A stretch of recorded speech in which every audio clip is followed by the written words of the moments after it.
خواص پشم شتر.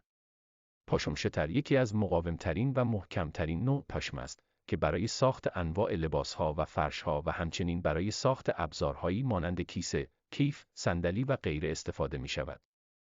به عنوان یک الیاف طبیعی، پشم شتر دارای خواص زیادی است که آن را برای استفاده در محصولات مختلف بسیار مورد علاقه قرار می دهد. برخی از خواص پشم شتر عبارتند از مقاومت بالا. پشم شتر بسیار محکم و مقاوم است و می تواند در برابر سایش و سایر خرابی‌ها مقاومت کند. عایق حرارتی. پشم شتر عایق حرارتی بسیار خوبی دارد و می تواند در برابر سرما و گرما محافظت کند. نرمی. پشم شتر نرم و لطیف است و احساس راحتی برای پوشیدن این لباسها و محصولات را به ارمغان می آورد.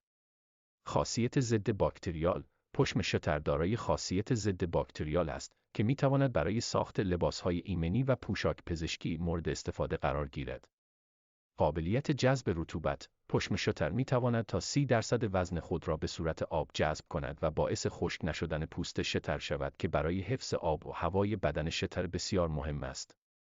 سبک وزن. پشم شتر به دلیل سبک وزنی که دارد برای ساخت لباسهایی که به صورت لایه‌هایی ساخته می شوند بسیار مناسب است. آنتی استاتیک. پشم شتر به دلیل آنتی استاتیک بودن نمیتواند الکتریسیته ساکن جذب کند که برای جلوگیری از جذب گرد و غبار بسیار مهم است.